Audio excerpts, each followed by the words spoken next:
അന്ന് നമ്മൾ കോട്ടത്തിൽ അങ്ങനെ കണ്ട ആൾ അവിടെ ഉള്ളവരൊക്കെ വിളിച്ചുകൊണ്ടിരുന്നത്. അന്ന് കോട്ടത്തിലെ അഖിൽ എന്തായാലും പേര് അഖില പിന്നീട് ഈ വാലൊക്കെ ഇട്ട് തുടങ്ങിയെന്ന് തോന്നുന്നു. ബിഗ് ബോസ് കണ്ടവരൊക്കെ അയാൾക്ക് വോട്ട് ചെയ്യുമെന്നാണ്. ഇവരൊക്കെ ഏത് ലോകത്ത് ജീവിക്കുകയെന്ന് എനിക്ക് മനസ്സിലാവുന്നു. ഇപ്പം ഞാൻ പറയുന്നത് മേജർ രവിനെ കുറിച്ചിട്ടാണ്. അപ്പൊ ഈ നല്ല കാര്യമെന്ന് താങ്കൾ പറയുമ്പോഴത്തേക്കിന് സമൂഹത്തിന് വേണ്ടി എന്ത് ചെയ്യുന്നു?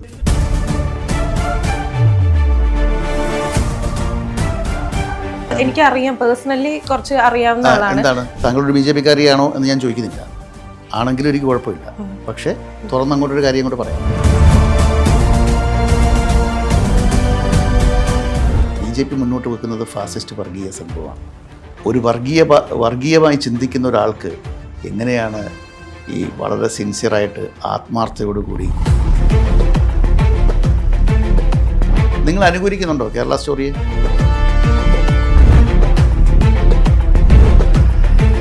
ഒരു വർഗീയ പക്ഷിയാണ് BJP എന്ന് പറയുന്നത്.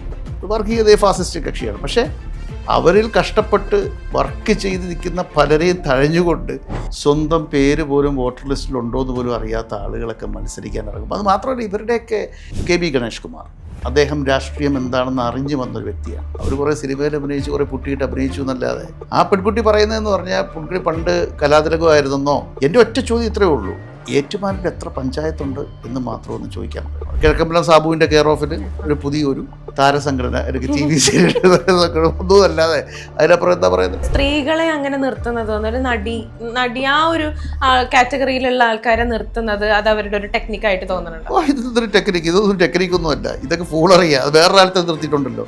ഇത് കണ്ടിട്ട് ആൾക്കാർ വോട്ട് ചെയ്യുന്നുള്ളൊരു തെറ്റിദ്ധാരണയുടെ പുറത്താണ് ഇവരിങ്ങനെയൊക്കെ ചെയ്യുന്നത്. അങ്ങനെ തെറ്റിദ്ധരിച്ചാൽ അതിൻ്റെ തലപ്പത്തിരിക്കുന്നവർക്കും രാഷ്ട്രീയ അവബോധമില്ലാതെ ഞാൻ പറയും. എല്ലാവർക്കും നമസ്കാരം. ഇന്ന് നമ്മോടൊപ്പം ഉള്ളത് ഡയറക്ടറും റൈറ്ററും നടനുമായിട്ടുള്ള MA നിഷാദ് സാറാണ്. സാർ നമസ്കാരം. നമസ്കാരം. സുഖമായിരിക്കുന്നു? എലക്ഷനൊക്കെ ആണ്, അപ്പം അതൊക്കെയാണ് പുതിയ വിശേഷങ്ങൾ. ഇപ്പം എന്താ പറയുക, എലക്ഷൻ്റെ ചൂട് പിടിച്ചിങ്ങനെ നടക്കുകയാണ് എല്ലാവരും. ഇപ്പം താരങ്ങളാണെങ്കിലും അത് തന്നെയാണ്. സാർ ഇതിനെ എങ്ങനെയാണ് നോക്കിക്കാണുന്നത്? ഇപ്പം BJP ആണെന്നുണ്ടെങ്കിൽ എന്താ പറയുക, പുതിയ താരങ്ങളൊക്കെ കളത്തിലിറക്കി കളിക്കുന്നുണ്ട്. അപ്പം അത് കുറച്ച് നല്ല കാര്യമാണെന്ന് തോന്നുന്നുണ്ടോ? കാരണം ഒരു സ്ഥലത്ത് ഒരു ബേസ്, ഒരു പാർട്ടി ഉണ്ടാവും, അതിന് അടിത്തറ ഇട്ടിട്ടുള്ള ഒരു പാർട്ടി ഉണ്ടാവും. അപ്പോൾ അവിടെ നിൽക്കുന്ന, അവിടെ ജനിച്ചു വളർന്ന ആൾക്കാരെ നിർത്താതെ ഇപ്പൊ പെട്ടെന്ന് കുറച്ച് താരങ്ങളെ കൊണ്ട് നിർത്തുമ്പോഴേക്കും അത് നല്ല കാര്യമാണെന്ന് തോന്നുന്നുണ്ടോ? ഒട്ടുമല്ല. എന്ത് കാര്യത്തിലാണെന്ന് എനിക്ക് മനസ്സിലാവുന്നില്ല. ഈ താരങ്ങൾ എന്നൊക്കെ പറയുമ്പോഴേ നമ്മൾ മനസ്സിലാക്കേണ്ട ഒരു കാര്യമുണ്ട്. ഈ TV വരുന്ന ചിലതരം പ്രോഗ്രാംസ് ഉണ്ട്, ബിഗ് ബോസ് അതുപോലത്തെ കുറേ കാര്യം. അതിൻ്റെ അകത്ത് കാണിക്കുന്ന കുറേ ഫൂളറികളൊക്കെ കണ്ടിട്ട് അതാണ് ലോകമെന്ന് വിചാരിച്ചാൽ എന്ത് ചെയ്യാൻ പറ്റും? സിവിക് സെൻസ് എന്ന് പറഞ്ഞൊരു സാധനമുണ്ട്. പിന്നെ അതുപോലെ തന്നെ നമ്മൾക്കൊരു സാമൂഹ്യ പ്രതിബദ്ധത വേണം. നമ്മുടെ ചുറ്റും നടക്കുന്ന കാര്യങ്ങളെപ്പോലെ പോലും അറിയാതെ സ്വന്തം പേര് പോലും വോട്ടർ ലിസ്റ്റിലുണ്ടോ എന്ന് പോലും അറിയാത്ത ആളുകളൊക്കെ മത്സരിക്കാൻ ഇറങ്ങും. അത് മാത്രമല്ല, ഇവരുടെയൊക്കെ എന്താണ് ഇവരുടെ ഒരു ലെഗസി? നമ്മൾ മനസ്സിലാക്കേണ്ട ഒരു കാര്യം, ഈ സീരിയലിൽ അഭിനയിക്കുന്ന ആളുകൾ, സിനിമയിൽ അഭിനയിക്കുന്ന ആളുകൾ, ഇപ്പോൾ KB ഗണേഷ് കുമാർ, അദ്ദേഹം രാഷ്ട്രീയം എന്താണെന്ന് അറിഞ്ഞു വന്നൊരു വ്യക്തിയാണ് അല്ലേ? ബാലകൃഷ്ണ സാറിൻ്റെ മോനാണ്. അദ്ദേഹത്തിന് ജനങ്ങളുമായിട്ട് ബന്ധങ്ങളുണ്ട്. ഞാൻ മത്സരിച്ചിട്ടുണ്ട്. ഞാൻ നിർമ്മാതാവായിരിക്കുന്ന സമയത്താണ് ഞാൻ മത്സരിച്ചത്. കഴക്കൂട്ടത്ത് ഞാൻ UDFൻ്റെ സ്വതന്ത്ര സ്ഥാനാർത്ഥിയായിട്ട് മത്സരിച്ച ഒരാളാണ്. ഞാൻ പൊളിറ്റിക്സിലുള്ള ഒരാളാണ്. അതുപോലെ സിനിമാ രംഗത്ത് നിന്ന് പൊളിറ്റിക്സിലേക്ക് വന്ന പിന്നെ ഇപ്പോൾ രാജ്മോഹൻ സാറ്, ഉണ്ണിത്താൻ ചേട്ടൻ രാഷ്ട്രീയക്കാരനുമാണ്, സിനിമയിലൊക്കെ അഭിനയിച്ചിട്ടുമുണ്ട്. ഇപ്പോൾ കലയും രാഷ്ട്രീയവും ഒരു നാണയത്തിൻ്റെ രണ്ട് വശങ്ങളാണെങ്കിൽ വേണമെന്ന് പറയാം. പക്ഷേ എന്താണ് ഈ പറയുന്ന ആളുകൾക്ക് എന്തെങ്കിലും ഒരു കാര്യം സമൂഹത്തിന് വേണ്ടി ചെയ്തായിരുന്നെങ്കിൽ, അവർ കുറേ സിനിമയിൽ അഭിനയിച്ചു, കുറേ പുട്ടിയിട്ട് അഭിനയിച്ചു എന്നല്ലാതെ എന്താണ് അവർ ഈ സമൂഹത്തിന് വേണ്ടി ചെയ്തിരിക്കുന്നത്? സമൂഹത്തിന് വേണ്ടി എന്തെങ്കിലുമൊക്കെ ചെയ്യണ്ടേ? അപ്പോൾ നമുക്ക് ഇപ്പോൾ ചില ഒരാൾ പിന്നെ ഏതോ മണ്ഡലത്തിൽ മത്സരിക്കുകയാണ്, കോട്ടയത്തെ ഏതൊരു മണ്ഡലത്തിൽ ഒരാൾ മത്സരിക്കുന്നത്, ഏതൊരു നായരാണ്. ആ പെൺകുട്ടി പറയുന്നതെന്ന് പറഞ്ഞാൽ പുള്ളിക്കുട്ടി പണ്ട് കലാതിലകമായിരുന്നെന്നോ പിന്നെ SFIയുടെ എന്തോ ആയിരുന്നോ എന്തൊക്കെയോ പറയുന്നുണ്ട്. എൻ്റെ ഒറ്റ ചോദ്യം ഇത്രയേ ഉള്ളൂ, ഏറ്റുമാനൂരിൽ എത്ര പഞ്ചായത്തുണ്ട് എന്ന് മാത്രം ഒന്ന് ചോദിക്കാൻ പറ്റും അവരോട്. ഈ ഒരു മണ്ഡലത്തിൽ എത്ര പഞ്ചായത്തുണ്ട്, എത്ര മുനിസിപ്പാലിറ്റി ഉണ്ട്, അവിടുത്തെ നീറുന്ന പ്രശ്നങ്ങൾ എന്താണ്, ഇതിന് മുമ്പ് മത്സരിച്ച ആരാണ്, ഇതൊക്കെ മനസ്സിലാക്കിയിട്ടൊക്കെ വേണ്ടേ? അത്രയെങ്കിലും ഒരു കോമൺ സെൻസ് വേണം. ഞാൻ ആരെ അടച്ചാക്ഷേപിക്കുകയല്ല. ഒരുപക്ഷെ അതിനൊക്കെ കഴിവുള്ളവരൊക്കെ ഉണ്ടാവുന്നതിന് പിന്നെ ഇവർ ആരും സിനിമയിൽ മാത്രം നിൽക്കണമെന്ന് പറഞ്ഞില്ല, രാഷ്ട്രീയത്തിലേക്ക് വരണം എന്നുള്ള കുഴപ്പമില്ല. പക്ഷേ ഒരു സ്വയം ബോധം വേണം. കാരണം ഇപ്പോൾ താങ്കൾ ഉദ്ദേശിക്കുന്നത് ഇപ്പോൾ ഈ ഒരു ബിഗ് ബോസ് താരങ്ങളെയൊക്കെ വെച്ചുകൊണ്ട് ഒരു പുതിയ ഞാൻ അദ്ദേഹത്തിന് അതിനെ ഒരു കളിയായിക്കൊണ്ടൊരു ഫേസ്ബുക്ക് പോസ്റ്റ് ഇട്ട്, വേറെ ഒന്നുമല്ല, കിഴക്കമ്പലം സാബുവിൻ്റെ കെയർ ഓഫിൽ ഒരു പുതിയൊരു താരസംഘടന അല്ലെങ്കിൽ ടി വി സീരിയൽ ഒന്നുമല്ലാതെ അതിനപ്പുറം എന്താ പറയുന്നത്, അതിലൊരാൾക്ക് സ്വന്തം വോട്ട് പോലും അറിയത്തില്ല, വോട്ടുണ്ടോ എന്ന് വോട്ടർ പട്ടികയിൽ, അത്രയ്ക്കുണ്ട് സെൻസ്. അങ്ങനെയുള്ള ആളുകളെയൊക്കെ കൊണ്ട് നിർത്തി ഇവരെന്താ വിചാരിച്ചിരിക്കുന്നു? ഒരു സംഘടനയിൽ ഇരുന്നു കൊണ്ട് സഹപ്രവർത്തകരെ പച്ചത്തറി വിളിക്കുന്നതും പിന്നെ ബിഗ് ബോസ് പോലുള്ള പരിപാടികളിലൊക്കെ കാണിക്കുന്ന ഏറ്റവും മോശകരമായിട്ടുള്ള കാര്യങ്ങൾ ജനങ്ങൾ കാണുന്നില്ല. ഇവരൊക്കെയാണോ നമ്മളെ നയിക്കുന്നത്? അപ്പോൾ അത്രയ്ക്ക് അപജയമാണ് ആ പ്രസ്ഥാനത്ത് കാര്യം. അവർ തീർച്ചയായിട്ടും പിന്നെ കേരളത്തിലെ 2-3 മുന്നണികളുണ്ട്. ആ മുന്നണികളിലൊക്കെ അടികൊണ്ടും വെയിൽ കൊണ്ടും കഷ്ടപ്പെട്ട, എനിക്ക് ഒരു തരത്തിലുള്ള വർഗീയ പ്രസ്ഥാനങ്ങളുമായിട്ട് അടുപ്പമില്ലാത്ത ആളാണ് ഞാൻ. വളരെ നിഷ്പക്ഷമായിട്ട് ചിന്തിക്കുന്ന ഒരു വ്യക്തിയാണ്. അപ്പോൾ എന്നെ സംബന്ധിച്ചിടത്തോളം ഒരു വർഗീയ പക്ഷിയാണ് BJP എന്ന് പറയുന്നത്. വർഗീയതയെ ഫാസിസ്റ്റ് കക്ഷിയാണ്. പക്ഷേ അവരിൽ കഷ്ടപ്പെട്ട് വർക്ക് ചെയ്ത് നിൽക്കുന്ന പലരെയും തഴഞ്ഞുകൊണ്ട് ഈ താരങ്ങളെന്ന് പറഞ്ഞ സോക്കോൾഡ് സീരിയൽ അതുപോലത്തെ ടി വിയിലൊക്കെ വന്ന് പോകുന്ന ആളുകളെയൊക്കെ മത്സരിപ്പിക്കുമ്പോൾ ആ മത്സരിപ്പിക്കുന്ന പാർട്ടിയുടെ അപജയമായിട്ട് എനിക്കത് കാണാൻ പറ്റും. ഇത് പെണ്ണുങ്ങൾ സ്ത്രീകളെ അങ്ങനെ നിർത്തുന്നത്, ഒരു നടി ആ ഒരു കാറ്റഗറിയിലുള്ള ആൾക്കാരെ നിർത്തുന്നത് അത് അവരുടെ ഒരു ടെക്നിക്കായിട്ട് തോന്നുന്നുണ്ടോ? ഇതൊരു ടെക്നിക്ക്, ഇതൊന്നും ടെക്നിക്കൊന്നുമല്ല, ഇതൊക്കെ ഫൂളറിയാ. അത് വേറൊരാളത്തെ നിർത്തിയിട്ടുണ്ടല്ലോ, അഖിൽമാരാണ് അങ്ങനെ ഒരാളുണ്ടായത്. അയാൾ തൃക്കാക്കരെ മത്സരിക്കാൻ പറ്റത്തില്ല. ആർക്കെങ്കിലും അറിയാം അയാൾ പറയുന്നത് എന്താണെന്ന് പറഞ്ഞാൽ ബിഗ് ബോസ് കണ്ടവരൊക്കെ അയാൾക്ക് വോട്ട് ചെയ്യുമെന്നാണ്.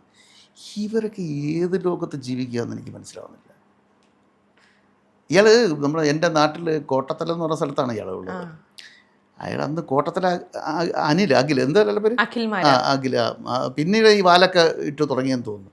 അന്ന് നമ്മൾ കോട്ടത്തല അഖിൽ അങ്ങനെ കണ്ട ആൾ അവിടെ ഉള്ളവരൊക്കെ വിളിച്ചുകൊണ്ടിരുന്നത്.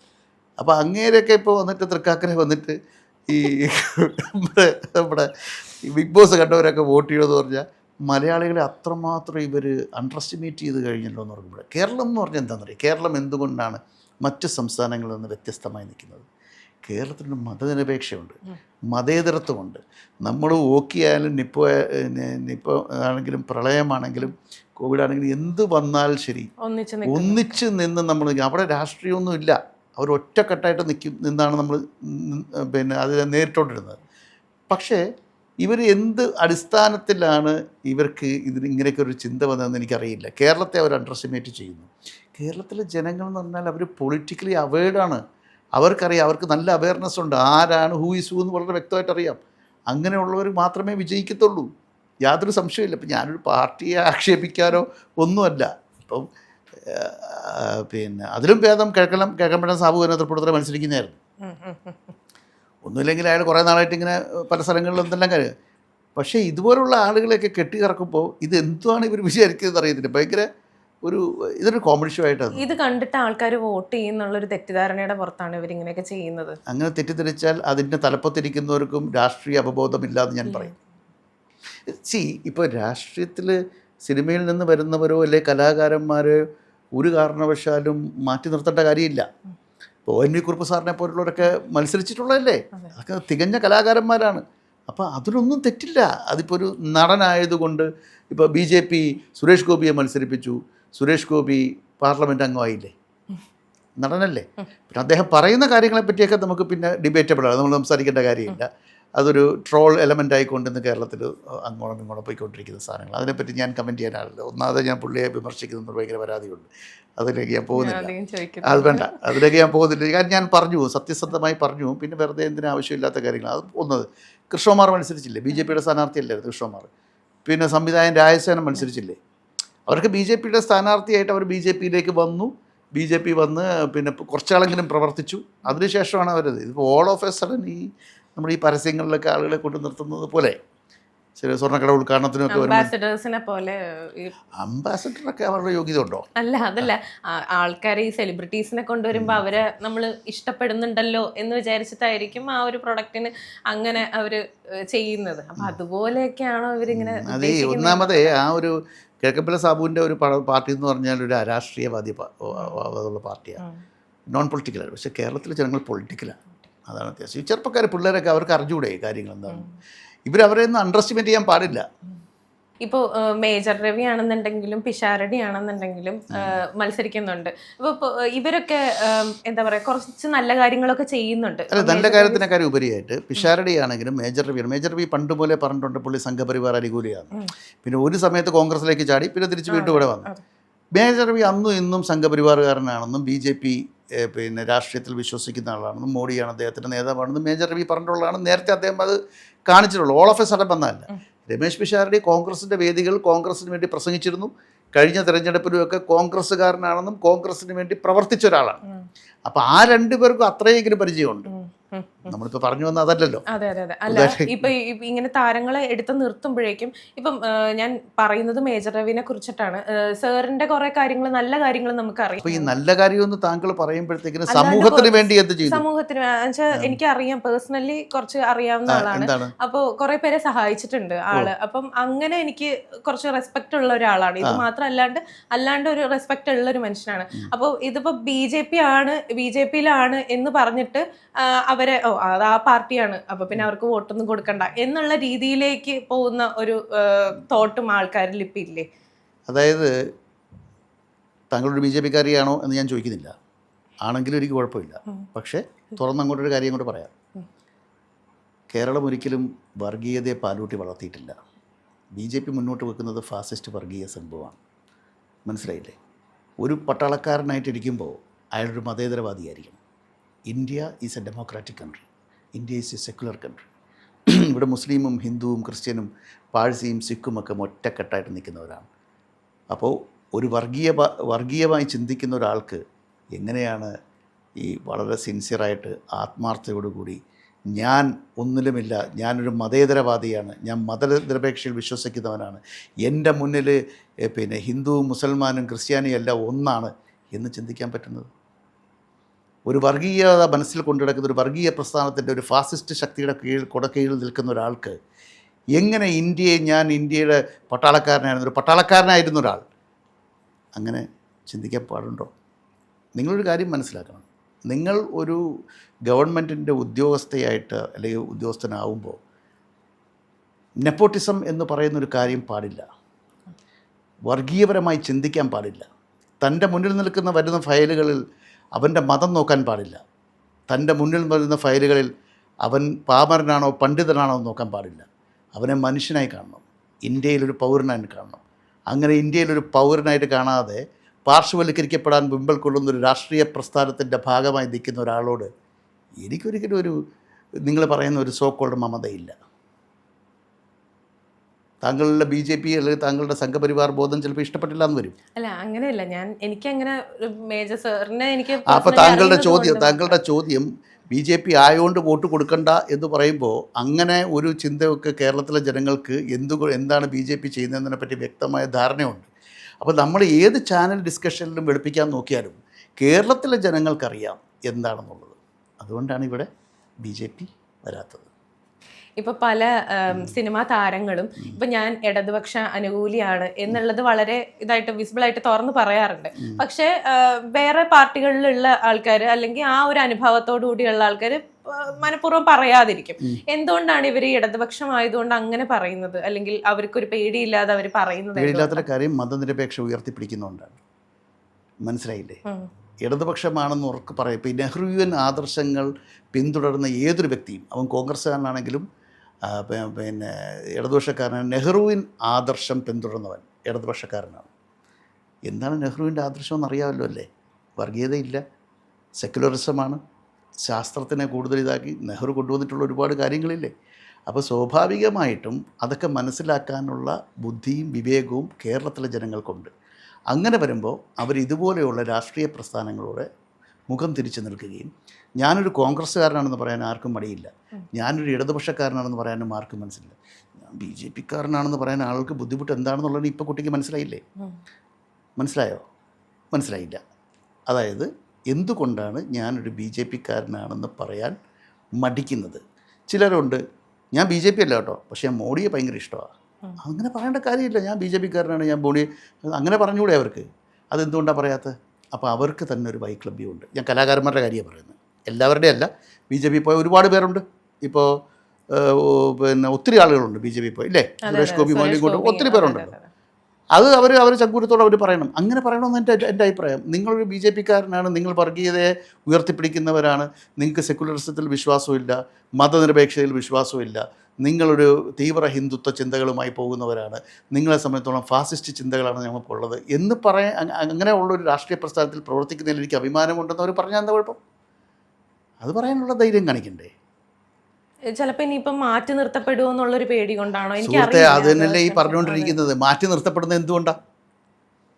നിങ്ങൾക്ക് ഒരു പ്രളയം വന്നു, നിങ്ങളുടെ വീട്ടിൽ വിഷയം വന്നു, നിങ്ങൾ നോക്കുമോ നിങ്ങളെ സഹായിച്ചത് ഇന്ന ജാതിയിൽപ്പെട്ട ഒരാളാണെന്ന്? ഉണ്ടോ? ഇവിടെ മസ്ജിദുകൾ തുറന്നു കൊടുത്തിട്ടില്ലേ, ഇവിടെ ക്ഷേത്രങ്ങൾ തുറന്നു കൊടുത്തിട്ടില്ലേ, ഇവിടെ ചർച്ചസ് തുറന്നു കൊടുത്തിട്ടില്ലേ എല്ലാവർക്കും വേണ്ടി? അപ്പോൾ അതെന്താണ് കേരളത്തെ സൂചിപ്പിക്കുന്നത്? എന്താണ് കേരളം എന്നുള്ളത് മനസ്സിലാക്കി കൊടുക്കുന്നില്ലേ കേരളം? നിങ്ങളിപ്പോൾ ചോദിച്ച ഒരു ചോദ്യമുണ്ട്, മാറ്റി നിർത്തപ്പെട്ടു എന്ന്. എന്തുകൊണ്ടാണ് മാറ്റി നിർത്തപ്പെടുന്നത്? എന്തുകൊണ്ടാണ് മാറ്റി നിർത്തപ്പെടുന്നത്? നിങ്ങൾ പറ. നിങ്ങളുടെ വസ്ത്ര സ്വാതന്ത്ര്യത്തിന് നേരെ, നിങ്ങൾ കഴിക്കുന്ന ഭക്ഷണത്തിന് നേരെ, നിങ്ങൾ ഏതൊക്കെ തരത്തിൽ ഉത്തരേന്ത്യയിൽ കേരളം എന്തുകൊണ്ട് മാറുന്നത്? കേരളവും തമിഴ്നാടും ഒരു കാര്യം നടക്കാത്തതെന്താ? നിങ്ങൾക്ക് ഇഷ്ടമുള്ള വസ്ത്രം ധരിക്കാൻ നിങ്ങൾക്ക് ബുദ്ധിമുട്ടാണ്. അത് കഴിഞ്ഞ് നിങ്ങൾക്ക് ഇഷ്ടമുള്ള ഭക്ഷണം കഴിക്കുന്ന കാര്യത്തിൽ നിങ്ങൾക്ക് പ്രശ്നമാണ്. അവിടെ എല്ലാം പ്രശ്നങ്ങൾ കൊണ്ടുവരികയും ഒരു കാര്യവുമില്ലാത്ത ഒരു അഖിലാസ് എന്ന് പറഞ്ഞ ഒരാളെ ബീഫ് സൂക്ഷിച്ച് വെച്ച് എന്ന് പറഞ്ഞ് അടിച്ചു കൊന്നില്ലേ? ആ രാജ്യത്തല്ലേ നമ്മൾ ജീവിക്കുന്നത്? ആരാ ഭരിക്കുന്നത്? ആരുടെ ഡിസൈപ്പിൾസാണത്? അങ്ങനെ എത്ര മണിപ്പൂർ സംഭവിച്ചിരിക്കുന്നത്, ദളിതനെ പാർശ്വവൽക്കരിക്കപ്പെട്ട് ദളിതന്മാർക്കെതിരായിട്ടുള്ള അട്രോസിറ്റീസ്, ഇതൊക്കെ ഒരു ചാതുർവർണ്ണത്തിൻ്റെ പേരും പറഞ്ഞുകൊണ്ടല്ലേ. എന്തിനാണ് സവർണ്ണൻ അവർണ്ണനും?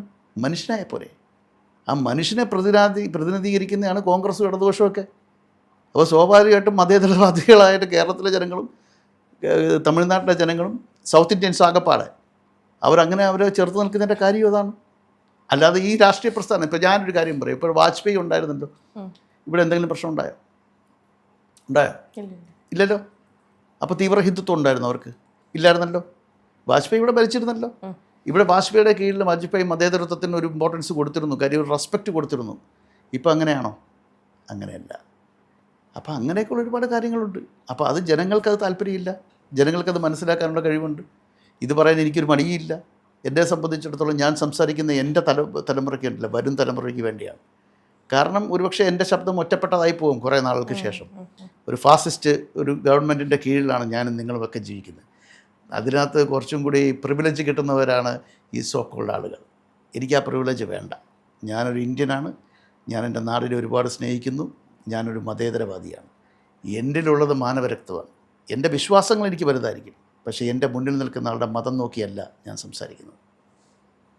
ഈ സെൻസർഷിപ്പും ഫ്രീഡം ഓഫ് എക്സ്പ്രഷനും ഇതിൻ്റെ രണ്ടിൻ്റെ ഇടയിൽ ഒരു സംവിധായകൻ എവിടെ നിൽക്കണം എന്നാണ് ചിന്തിക്കുന്നത്? സംവിധായകൻ ഒരിക്കലും സ്വാതന്ത്ര്യം നഷ്ടപ്പെട്ടു പോയല്ലോ. നിങ്ങൾ അനുകൂലിക്കുന്നുണ്ടോ കേരള സ്റ്റോറിയെ? ഇല്ലല്ലോ. അതൊരു പ്രൊപ്പഗൻഡ സിനിമയല്ലേ? കേരളത്തിലെ ജനങ്ങൾ തൂത്തെറിഞ്ഞില്ലേ അതിനെ? ഇതാണോ നമ്മുടെ നാടിനെ പറ്റി ഉള്ളത്? ആ നാടിനെ മോശമായിട്ട് ചിത്രീകരിക്കുന്ന പ്രൊപ്പഗൻഡ സിനിമയ്ക്ക് വേണ്ടി കുഴലൂത്തിയ ആളുകൾ ഈ കേരളത്തിലുണ്ട്. എന്തുകൊണ്ടാണ് കേരളത്തിന്റെ പേര് തന്നെ എന്തുകൊണ്ടാണെന്ന് ഇപ്പോഴും കുട്ടിക്ക് മനസ്സിലായിട്ടില്ലേ? ബീഫ് കഴിക്കാറുണ്ടോ? പശുവല്ല, കാളയല്ല, പോത്ത് കഴിക്കാറുണ്ടോ? പൊറോട്ടയും ബീഫ് കിട്ടിയ കഴിക്കൂലേ? അത് കഴിക്കുന്നത് തെറ്റാണോ? അല്ലല്ലോ. കേരളത്തിലെ ജനങ്ങൾ ബീഫും പൊറോട്ടയും കഴിക്കും. കേരളത്തിലെ ജനങ്ങൾ തൃശ്ശൂർ പൂരം കൊണ്ടാടും. കേരളത്തിലെ ജനങ്ങൾ റംസാൻ ആഘോഷിക്കും, ഓണം ആഘോഷിക്കും, വിഷു ആഘോഷിക്കും. നല്ല ഒന്നാന്തര ആഘോഷങ്ങൾ എനിക്ക് ഏറ്റവും ഇഷ്ടമുള്ള ക്രിസ്മസും ആഘോഷിക്കും. അത് ഒരുമിച്ച് ഒറ്റക്കെട്ടായിട്ട്. അത് സഹിക്കത്തില്ല. ഉത്തരേന്ത്യയിൽ അതൊന്നും നടക്കത്തില്ലല്ലോ. എത്രയോ ക്രിസ്ത്യൻ പള്ളികൾ അടിച്ച് പൊട്ടിച്ചിരിക്കുന്നു, എത്രയോ മുസ്ലിം ദേവാലയങ്ങൾക്കെതിരായിട്ട് പ്രശ്നങ്ങളുണ്ടായിരിക്കുന്നു. അപ്പോൾ അത്തരം കാര്യങ്ങളൊക്കെ വരുമ്പോൾ സ്വാഭാവികമായിട്ടുമേ അതിന് കേരളത്തിനെ കൊച്ചാക്കാൻ വേണ്ടി ആയുർ രംഗത്ത്, വിദ്യാഭ്യാസ രംഗത്ത്, മോർട്ടാലിറ്റി റേറ്റിൽ എല്ലാത്തിലും നമ്പർ 1 ആയിരിക്കുന്നത് കേരളമല്ലേ? നമ്മൾ പറഞ്ഞാലല്ലോ, കേന്ദ്രത്തിൻ്റെ ഒരു ഇതല്ലേ. അപ്പോൾ സ്വാഭാവികമായിട്ട് അങ്ങനെ ഒരു വിദ്യാഭ്യാസമുള്ള സാക്ഷരതയിൽ 1-ാം സ്ഥാനത്ത് നിൽക്കുന്ന ഒരു വലിയൊരു ഒരു കൊച്ചു കേരളമെന്ന വലിയ കേരളത്തിനെ എതിർക്കപ്പെടേണ്ടത് ആരുടെ ആവശ്യമാണ്? ആ രാഷ്ട്രീയം മുന്നോട്ട് വെക്കുന്നവരുടെയാണ്. ആ രാഷ്ട്രീയത്തിനെ നമ്മൾ തോപ്പിക്കണ്ടേ? അടുപ്പിക്കാൻ കൊള്ളാമോ? അത്രേ ഉള്ളൂ. ഇപ്പോൾ മലയാള സിനിമയിലാണെങ്കിലും ഈ സേഫ് കളി കളിക്കുന്ന സംവിധായകരുണ്ട് എന്ന് സാറിന് തോന്നുന്നുണ്ടോ? പിന്നെന്താ, അവരുടെ ജീവിത ഉപാധിക്ക് വേണ്ടി അവരത് ചെയ്യുമല്ലോ. എന്നെ സംബന്ധിച്ചിടത്തോളം സിനിമ ഒരു പാഷനാണ്. എന്നെ സംബന്ധിച്ചിടത്തോളം. എനിക്ക് എൻ്റെ സിനിമകളിലൂടെ ഞാൻ എൻ്റെ രാഷ്ട്രീയം പറയാറുണ്ട് ചില സമയത്ത്, എപ്പോഴും ഇല്ല. ആ രാഷ്ട്രീയം എന്ന് പറഞ്ഞാൽ ജനപക്ഷത്ത് നിൽക്കുന്ന രാഷ്ട്രീയമാണ്. ആ രാഷ്ട്രീയം എന്ന് പറഞ്ഞാൽ ഞാനിപ്പോൾ ഫോർ എക്സാമ്പിൾ പകൽ എന്ന് പറഞ്ഞ സിനിമ, അത് കർഷക ആത്മഹത്യയെ പറ്റിയുള്ളൊരു സിനിമയല്ലേ, അതൊരു രാഷ്ട്രീയമല്ലേ. ആ രാഷ്ട്രീയം അതിൻ്റെ കോൺഗ്രസിൻ്റെയോ CPM-ൻ്റെയോ BJP-യുടെയോ രാഷ്ട്രീയമല്ലല്ലോ, നമ്മുടെ ജനതയുടെ രാഷ്ട്രീയമാണ്. പിന്നെ പെൺമക്കളുള്ള ആയിരക്കണക്കിന് മാതാപിതാക്കന്മാർക്കുള്ളൊരു മെസ്സേജ് ആയിരുന്നു വൈരം എന്ന് പറഞ്ഞ സിനിമ. അപ്പോൾ അങ്ങനെയുള്ള സിനിമകൾ ഞാൻ ചെയ്തിട്ടുണ്ട്, സാമൂഹിക പ്രതിബദ്ധതയുള്ള സിനിമകൾ ചെയ്തിട്ടുണ്ട്. എനിക്ക് സേഫ് കളിക്കാനാണെങ്കിൽ തട്ടുതൊളിപ്പൻ സിനിമകൾ മാത്രം ചെയ്താൽ മതി, ഞാനൊരു സൂപ്പർ ഡയറക്ടറായിട്ട് ഇങ്ങനെ നിന്നേനെ, ഒരു കാര്യത്തിലും അഭിപ്രായം പറയാതെ. എൻഡ് ഓഫ് ദ ഡേ നമ്മൾ പോയി കിടന്നുറങ്ങുമ്പോൾ നമ്മുടെ മനസാക്ഷിയോടെങ്കിലും ഒരു ശരി തോന്നണ്ടേ. കലാകാരന്മാരെ എന്തായാലും സ്വാഭാവികമായിട്ടും ജനങ്ങൾ ശ്രദ്ധിക്കും. ഞാനൊരു വലിയ കലാകാരനെന്നുള്ള അഭിപ്രായമൊന്നും എനിക്കില്ല, ഞാനിപ്പോഴും പഠിച്ചുകൊണ്ടിരിക്കുന്നേ ഉള്ളൂ. എനിക്കറിയാം ഈ ഇൻ്റർവ്യൂവിൻ്റെ താഴെ വരാൻ പോകുന്ന കമൻസൊക്കെ എനിക്ക് നന്നായിട്ടറിയാം. അത് കൂടുതലും എന്നെ പ്രതികൂലിച്ചു കൊണ്ടായിരിക്കും പറഞ്ഞത്. ചിലർക്ക് ഇഷ്ടപ്പെടാത്തവർക്ക് എനിക്കത് വളരെ വ്യക്തമായിട്ടറിയാം. പക്ഷേ ഞാൻ പറയാനുള്ള കാര്യങ്ങൾ പറയുക തന്നെ ചെയ്യും. ഈ പലയിടത്തും നമ്മൾ ഈ ഗ്രൂപ്പിസം ഉള്ള പോലെ നമുക്ക് ഫീൽ ചെയ്യാറുണ്ട്. എന്ന് വെച്ചാൽ പല പല ഗ്യാങ്ങുകളുണ്ട് സിനിമയിൽ തന്നെ. അപ്പോൾ പുതിയ ആൾക്കാർക്ക് ഒരു അവസരം നഷ്ടമാകുന്നുണ്ട് എന്ന് ഫീൽ ചെയ്യുന്നുണ്ടോ എന്ന് തോന്നാറുണ്ട്? ചിത്ര എങ്ങനെ ചിത്രയ്ക്ക് അത് പറയാൻ തോന്നുന്നു? കാരണം ഏറ്റവും കൂടുതൽ പുതിയ ആളുകൾക്ക് അവസരം ഇപ്പോൾ കിട്ടിക്കൊണ്ടിരിക്കുന്ന മലയാള സിനിമയിലല്ലേ. അതുണ്ട്. പക്ഷേ നോക്കൂ നിങ്ങൾക്ക് ഞങ്ങളൊക്കെ, ഞാൻ എൻജിനീയറിങ് കഴിഞ്ഞിട്ട് എൻ്റെ 24-ാമത്തെ 25-ാമത്തെ വയസ്സിലാണ് ഞാൻ സിനിമ നിർമ്മിക്കുന്നത്. മമ്മൂട്ടി നായകനായ സത്യേട്ടൻ കണ്ടുപിടുന്നത്. അപ്പോൾ ആ സമയത്തൊക്കെ മൂവിയോടെയും ഫിലിമിലൊക്കെ ആയിരുന്നു ഷൂട്ട് ചെയ്തുകൊണ്ടിരുന്നത്. അപ്പോൾ ഒരു ഫിലിം കറങ്ങുമ്പോൾ ഉണ്ടാവുന്ന ഒരു ടെൻഷൻ പ്രൊഡ്യൂസർക്ക്, ഞാൻ പ്രൊഡ്യൂസറായിരുന്നപ്പോൾ എനിക്കറിയാം. പക്ഷെ ഇന്ന് ഡിജിറ്റൽ യുഗത്തിലേക്ക് മാറി, കാലാനുസൃതമായ മാറ്റം മാറി, ആർക്ക് വേണമെങ്കിലും സിനിമ എടുക്കാം. നമ്മളൊരു സോണി S3 ക്യാമറ, ഈവൻ ഐഫോണിൽ പോലും നമുക്ക് 4K നമുക്ക് സിനിമ എടുക്കാം, ആരും തടയുന്നില്ല. നിങ്ങളുടെ സിനിമ നല്ലതാണെങ്കിൽ, ഇപ്പോൾ ബനാർക്കട്ട എന്ന് പറഞ്ഞൊരു ഒരു സിനിമ, അത് എനിക്ക് തോന്നുന്നത് ആമസോൺ ആണെന്ന് തോന്നുന്നു അതെടുത്തത്. 10-15 ലക്ഷം രൂപയ്ക്ക് തീർന്ന പടം, ഒരു പയ്യനെടുത്ത ബനാർക്കാട്ട. ഞാൻ ആ സിനിമ കണ്ടു, ഒന്നുമില്ല, ഒരു കാറിൽ പോകുന്ന ഒരാളുടെ, അയാൾ ബനാർക്കാട്ട എന്ന് പറഞ്ഞ സ്ഥലത്തേക്ക് പോകുമായിട്ടെന്ന് ബന്ധപ്പെട്ടൊരു സംഭവമാണ്, എനിക്കതിൻ്റെ ഓർമ്മയില്ല. അപ്പോൾ അത് പണ്ട് ചിന്തിക്കാൻ പറ്റുമായിരുന്നോ? അപ്പോൾ അങ്ങനെയൊന്നുമില്ല. ഇപ്പം ഏറ്റവും കൂടുതൽ അവസരം നിങ്ങൾക്ക് കിട്ടിയിരിക്കുന്നത്. പക്ഷേ വളരെ കുറച്ച് സംവിധായകർ മാത്രമേ അങ്ങനെ ഒരു റിസ്ക് ഏറ്റെടുക്കാറുള്ളൂ. അല്ലെങ്കിൽ എന്താ പറയുക, പുതിയ ആൾക്കാർക്ക് നല്ല വേഷങ്ങൾ കൊടുക്കുന്നതൊക്കെ കുറച്ച് കുറവായിരിക്കും എന്ന് എനിക്ക് ഫീൽ ചെയ്യും. നിങ്ങൾ ഒരു കാര്യം മനസ്സിലാക്കണം, നിങ്ങൾ ഈ പറഞ്ഞ, നിങ്ങൾ സത്യം പറഞ്ഞാൽ കണ്ണ് തുറന്നില്ല എന്നുള്ള, കണ്ണ് തുറന്ന് കാണണം. എത്ര പുതിയ സംവിധായകർ വന്നു, ഗിരീഷ് ഷെഡിയെ പോലുള്ള ആളുകൾ വന്നിരിക്കുന്നു.